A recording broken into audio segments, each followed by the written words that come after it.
Bienvenidos de nuevo. Ahora vamos a continuar con esos famosos autores que destacaron en la generación del 98, explicada ya en nuestro anterior vídeo. En este caso vamos a hablar de Antonio Machado y vamos a hacer un seguimiento desde su biografía hasta su obra. En primer lugar, respecto a la biografía de Antonio Machado, nació en Sevilla en 1875. Pero es verdad que desde muy pequeñito, creo que fue a eso de los 8 años, se trasladó a Madrid, donde estudió en la Institución Libre de Enseñanza.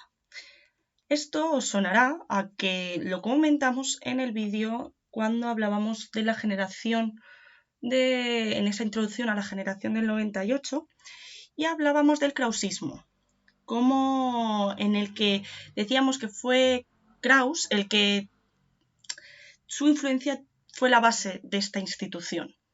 Y como os dije, nuestros autores se van a ver influenciados por, se formaron en este tipo de institución. Bien, en 1907 Machado pasa de Madrid a Soria, pasa a Castilla y León y es allí donde conoce a Leonor y se casa con ella. Como pueden ver, ahí están los dos, Leonor y Antonio Machado. En las anteriores fotos veíamos a los padres de Antonio Machado. Pero es verdad que Antonio Machado se ve azotado por la muerte prematura de su amada, de Leonor. Y es a raíz de aquí cuando su obra sufre una evolución.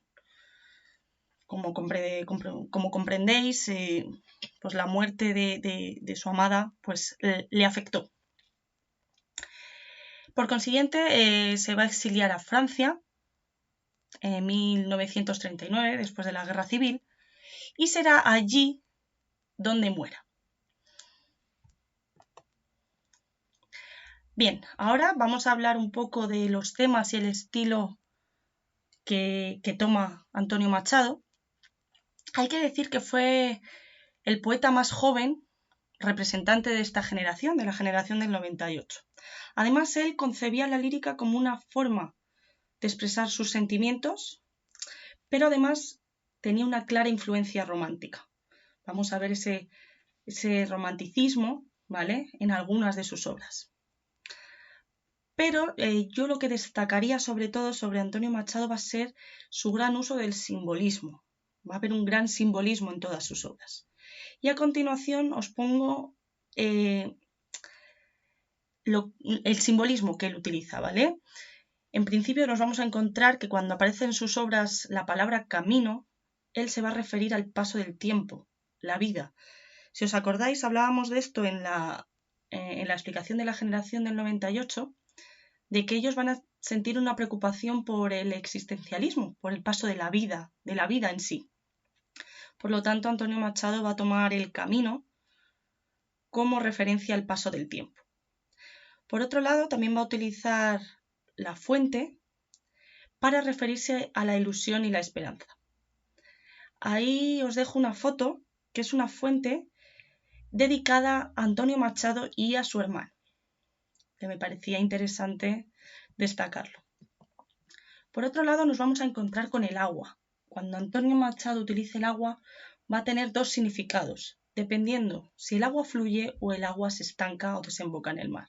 Si fluye, como veis, ahí va a significar la vida, mientras que cuando la encontremos estancada o que desemboca en el mar, será la muerte. Por lo tanto, va a hacer esa contraposición con la vida y la muerte. Por otro lado, cuando utilice la palabra aire, él se va a referir a la libertad. Mientras que cuando utiliza la tarde, la caída de la tarde, nos va a hablar de la melancolía y la nostalgia. Y finalmente, el jardín. El jardín para él va a significar la intimidad. Y en esa foto que os pongo ahí, es un jardín, así como curiosidad, es el jardín de su casa que tenía en Segovia. Y sí, porque aparte de en Soria, de vivir en Soria, también estuvo en Segovia. Y pues me pareció interesante poneros el jardín de su casa de Segovia. Coincidiendo con su simbolismo, Machado va a recurrir a una serie de temas que van a ser los siguientes. La melancolía, la nostalgia, que como hemos visto lo va a reflejar a través del atardecer, esa caída de la tarde. También va a utilizar el amor, la infancia y el paso del tiempo, que equivaldría al camino, si os acordáis, en cuanto al simbolismo. Pero también va a recurrir a temas como el diálogo con Dios o España. Va a tener esos diálogos, como vimos también en las características de estos autores en la generación del 98, van a recurrir también a la existencia de Dios y por lo tanto autores como Antonio Machado van a tener ese diálogo con Dios. Y no solo con él, que también pone con España, porque también, como sabemos, va a haber esa preocupación por España. Y sobre todo en Antonio Machado vamos a ver esos paisajes, va a recurrir a ese tema de los paisajes y sobre todo los castellanos, cuando vive en Soria o en Segovia, ahí va a tirar de esos lugares castellanos y los va a reflejar en sus obras. Además, su obra se caracteriza por la sobriedad y la concisión de su estilo. Y en cuanto a la composición métrica, va a utilizar mucho la silva y el romance, mientras que de versos va a utilizar los dodecasílabos, ya sabéis, los de 12 sílabas, o los alejandrinos, esos que se formaban de 7 más 7, ¿vale? Que ya los hemos visto anteriormente. Bien, adentrémonos un poquito en su obra, ya que su obra se la divide en 3 etapas.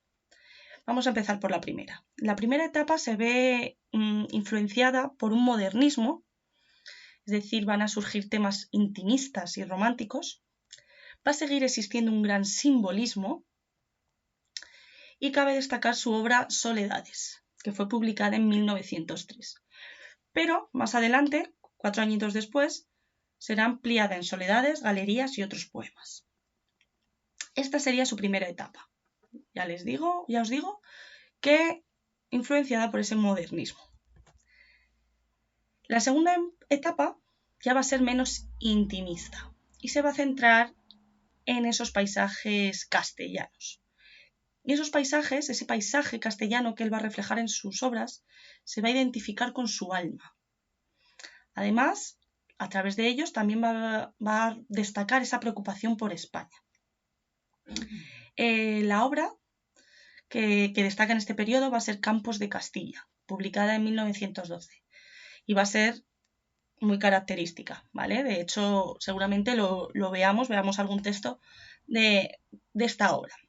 Pero en esta segunda etapa también se suele incluir otro tipo de obras como poesías completas, donde se incluye el llamado ciclo de Leonor, que ya saben que murió de forma prematura y que en el autor caló muy fuerte, como surgiría en cualquiera al que se le muere un ser querido. Finalmente, hablar de la tercera etapa. En esta etapa hay que destacar los proverbios y canciones, ¿vale? Sus obras van a ser nuevas canciones, canciones a Guiomar, proverbios y cantares y poesías de la guerra. Me gustaría hacer un inciso en canciones a Guiomar, puesto que Guiomar era una mujer con la que hubo una correspondencia de cartas y parece ser que esta tal mujer, esto fue en la época de que Antonio Machado estaba en Segovia, y esta Guiomar parecía que se quería acercar a Antonio Machado un poco por su fama. De hecho, allí en Segovia se pueden ver todavía correspondencias, algunos trocitos de carta con esta mujer. Además, como sabéis, Antonio Machado vivió la guerra civil y durante la guerra expresa esa inquietud y su compromiso con la situación que se vive. Muy bien, y esto ha sido todo. Sin embargo, me gustaría terminar este vídeo con otra cita de Antonio Machado, ¿vale? Y es la siguiente: despacito y buena letra, que el hacer las cosas bien importa más que el hacerlas. Bueno, con esta cita, pues nada, quiero deciros que es mejor, como dice Antonio Machado, es mejor hacer las cosas bien que mal, porque para hacerlas mal, ¿para qué las hacemos? Y nada, pues para que reflexionéis un poquito sobre ello. Muy bien, chicos, muchas gracias y hasta el siguiente vídeo.